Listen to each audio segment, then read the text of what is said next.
नमस्कार दोस्तों।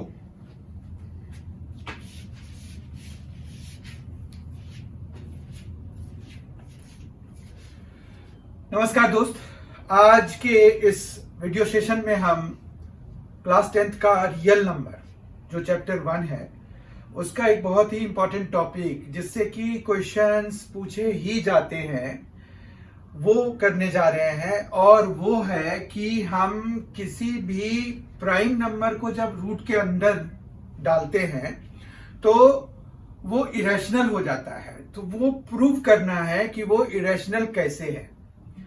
तो हम जो है जैसे 2, 3, 5, 7, 11 ये सभी क्या है, प्राइम नंबर्स हैं।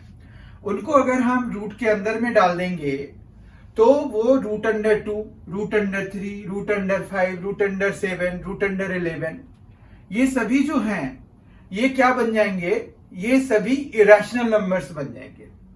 तो इरेशनल नंबर्स को हमें प्रूव करना है। तो उसके लिए हम कौन सा मेथड यूज करते हैं? वो मेथड जो हम यूज करते हैं किसी भी इरेशनल नंबर को प्रूव करने के लिए वो मेथड ऑफ कॉन्ट्राडिक्शन होता है। मेथड ऑफ कॉन्ट्राडिक्शन क्या है? मेथड ऑफ कॉन्ट्राडिक्शन है कि आप पहले प्रूव कर लेते हो, मतलब आप सपोज कर लेते हो कि कोई भी नंबर जिसको कि आपको इरेशनल प्रूव करना है, आप उसको सपोज कर लेते हो कि वो रैशनल है और फिर दिखा देते हो कि आपने जो माना था वो गलत था। मतलब आपका जो सपोजिशन था वो गलत हो गया, यानी कि वो जो आपने नंबर जिसको कि आपने रैशनल मान लिया था वो इरेशनल हो गया। तो हम अभी रूट 2 से शुरू करते हैं। रूट 2 को हम इरेशनल नंबर प्रूव करने जा रहे हैं। तो रूट 2 इरेशनल नंबर प्रूव करने के लिए हम मेथड ऑफ कॉन्ट्राडिक्शन लगाएंगे, जैसे अभी हमने डिस्कस किया। तो उसमें हम क्या करेंगे कि लेट सपोज कर लेंगे कि लेट रूट 2 बी रैशनल। हम रैशनल मान लेंगे इसको, ठीक है। तो हमने इसको रैशनल मान लिया। अब कोई भी रैशनल नंबर जब होता है तो हमारे पास क्या होता है कि उसको हम p/q की फॉर्म में लिख सकते हैं। तो हम इसको भी, मतलब रूट 2 को हमने रैशनल मान लिया, तो therefore root 2 can be written as p/q। अब यहां पर हम जो एक सपोजिशन करते हैं कि p एंड q जो है हमारा आर को प्राइम इंटीजर्स। को प्राइम इंटीजर्स क्या होते हैं? तो को प्राइम इंटीजर्स है तो इंटीजर्स ही, लेकिन को प्राइम क्यों कहे जाते हैं? क्योंकि उनके बीच में 1 के अलावा कोई और कॉमन फैक्टर नहीं होता है। जैसे 2 और 3 को प्राइम इंटीजर्स हैं, पर 2 और 6 जो है को प्राइम इंटीजर नहीं है, क्योंकि 2 और 6 में 1 के अलावा 2 भी एक कॉमन फैक्टर है। तो इस तरह से इवन 5 और 15 देख लीजिए। 5 और 15 अगर आप देखेंगे तो उसमें 5 कॉमन फैक्टर है। तो 5 और 15 मतलब जो आपस में कैंसिल कर रहे होते हैं उनको हम को प्राइम नहीं कहते हैं। को प्राइम हम उनको कहते हैं जिनमें ऐसी बात ना हो। मतलब जब आप सिंपलेस्ट फ्रैक्शन में किसी चीज को एक्सप्रेस करते हैं तो वो जो सिंपलेस्ट फॉर्म होता है उसी तरह का ये होना चाहिए। एक तरह से अगर हम ये बात करें तो को प्राइम इंटीजर्स होने के लिए हमें दोनों का प्राइम नंबर होना जरूरी नहीं है, बिल्कुल भी। दोनों को प्राइम नंबर हो ऐसा बिल्कुल भी जरूरी नहीं है।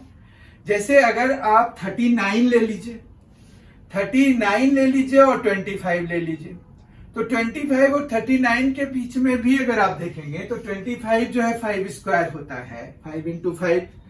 39 जो है 3 इंटू 13 हो जाता है। तो इनके बीच में भी कुछ कॉमन नहीं है। तो 25 एंड 39 भी को प्राइम इंटीजर्स हैं। तो को प्राइम के बारे में इतनी सारी बातें अब आपको समझ में आ गया होगा कि को प्राइम बेसिकली है क्या। तो p एंड q आर को प्राइम इंटीजर्स। एंड साथ में हम एक और चीज रखते हैं कि q जो है 0 के बराबर ना हो जाए, क्योंकि 0 के बराबर अगर हो जाएगा तो क्या हो जाएगा, ये नॉट डिफाइंड हो जाएगा। किसी के डिनोमिनेटर में अगर 0 आ जाता है तो वो नॉट डिफाइंड हो जाता है, मतलब उसका कोई डेफिनेशन नहीं होता है, वो अलग ही नंबर इंफिनिटी हो जाता है। तो हम इस चीज को अवॉइड करने के लिए क्यू को नॉट इक्वल टू 0 लिख देते हैं, ठीक है। फिर हम यहां पर क्रॉस मल्टीप्लाई करेंगे तो √2 into q is equal to p हो जाएगा। फिर स्क्वायरिंग बोथ द साइड्स करेंगे, स्क्वायरिंग बोथ साइड्स,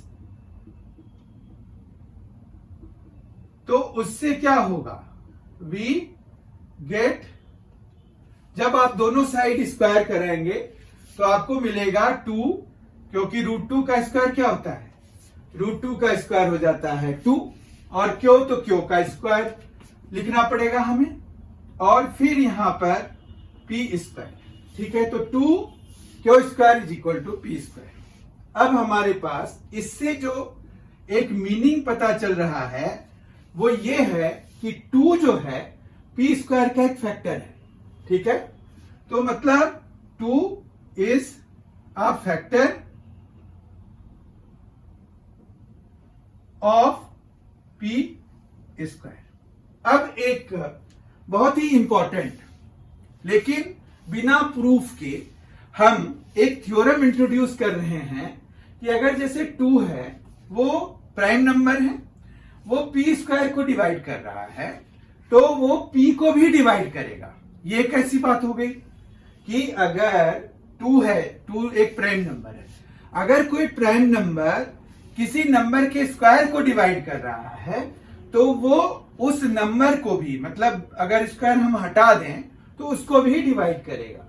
तो ये ऑब्वियस सी बात है, क्योंकि कोई भी प्राइम नंबर अगर इसको डिवाइड कर रहा है, किसी के स्क्वायर को डिवाइड कर रहा है, तो प्राइम नंबर उसका फैक्टर है, तो उसके स्क्वायर का फैक्टर है, तो ऑब्वियस है कि वहां पर 2 वैसे फैक्टर हैं। मतलब जैसे 2 जो है पी स्क्वायर को डिवाइड कर रहा है, तो 2 जो है पी का भी फैक्टर है, या कहो कि पी स्क्वायर का जो है एक फैक्टर 2 स्क्वायर है, तो वो जो है 2 is a factor of P square. तो ये एक सिंपल सी बात जानिए कि वी नो दैट, यहां पर जो थ्योरम है वो यही कह रहा है कि we know that if a prime number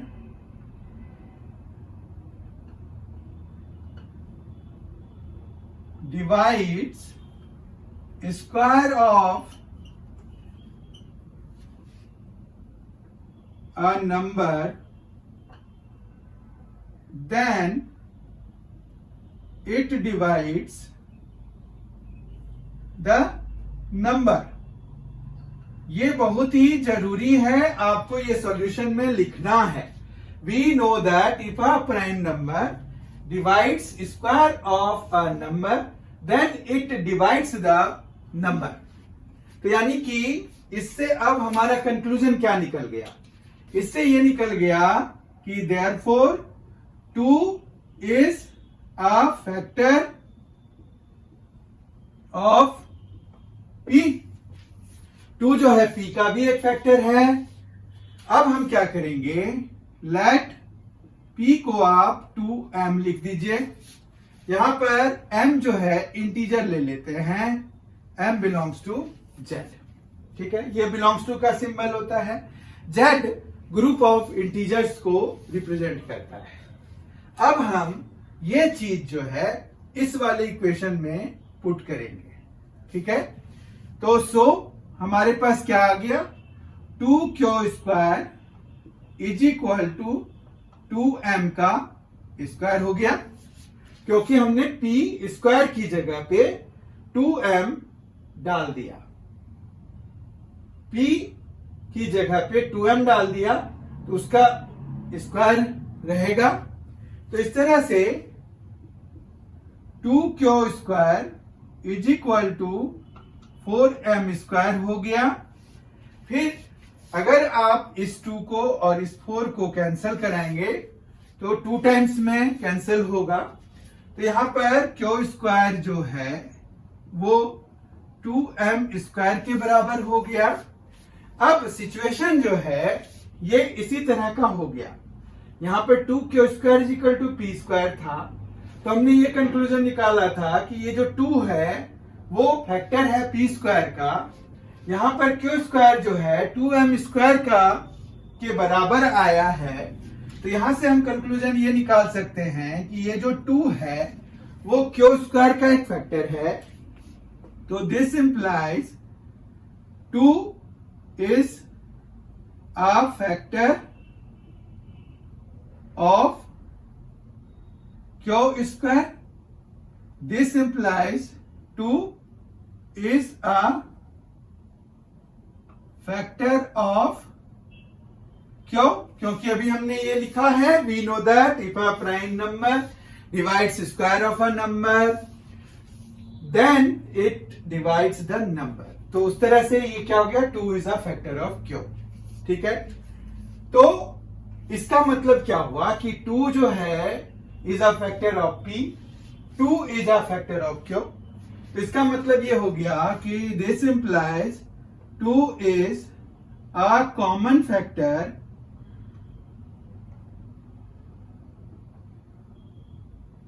of p as well as q। तो इसका मतलब ये हो गया कि our सपोजिशन कि ये को प्राइम है वो गलत हो गया। So P and Q are not co prime.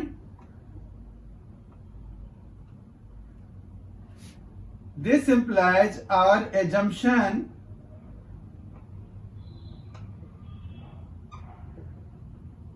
is wrong. And finally, hence, root 2 is irrational. Usually ये क्वेश्चन जो आपको प्रूविंग वाला होता है जिसमें कि आपको रूट 2, रूट 3, रूट 5 इन सभी को प्रूव करना होता है कि वो इरेशनल है, वो 3 मार्क्स के आते हैं और ये आता ही आता है इस सेक्शन से। इसमें जैसे अभी तो हमने रूट 2, अब इसी सेम लाइन पे जस्ट आप यहां पर रूट 2 की जगह रूट 3 लिख दीजिए। जहां जहां इनके इंस्टेंसेस हैं यहां रूट 3 क्यू हो जाएगा, फिर यहां 3 क्यू स्क्वायर हो जाएगा, तो यहां 3 आ जाएगा। तो वो आप कोरस्पॉन्डिंग रिप्लेसमेंट के बाद रूट 2 की जगह रूट 3 को रख के आप जो है बाकियों के लिए भी इसी तरह के सिमिलर प्रूफ बना सकते हैं। तो ये जो है ये बहुत ही इंपॉर्टेंट सेक्शन है और यही प्रोसेस जो है हम बाकियों को भी इरेशनल प्रूफ करने के लिए करते हैं। तो हम जो नेक्स्ट सेशन में देखेंगे उसमें हम जैसे 3 माइनस रूट 2 या 3 रूट 2 इन सभी को हम देखेंगे आने वाले सेशंस में कि कैसे प्रूव करते हैं कि वो इरेशनल है। अभी हमने बेसिक चीजें ली कि भाई रूट 2, रूट 5 या कोई भी प्राइम नंबर को जब हम रूट के अंदर में डालते हैं तो उनको हम इरेशनल कैसे प्रूव करते हैं, अभी हमने ये अच्छी तरह से सीख लिया। आपको ये सेशन पसंद आया होगा, अगर पसंद आया है तो जरूर लाइक कर दीजिए। MC एजुकेशन चैनल को सब्सक्राइब कर लीजिए अगर नहीं किया है तो। ये आपको बहुत ही फायदे का रहेगा, ये आपको गाइड करता रहेगा। टाइम टू टाइम इसमें वीडियोस अपलोड किए जाते रहेंगे तो आपको फायदा ही होगा। MC एजुकेशन चैनल को जरूर सब्सक्राइब कर लीजिए और लाइक कीजिए, कमेंट जरूर लिखिए कैसा लगा आपको ये वीडियो। बहुत ही जल्द हमारी मुलाकात अगले वीडियो के साथ होगी। Thank you so much for being with us. Thanks a lot. Enjoy yourself.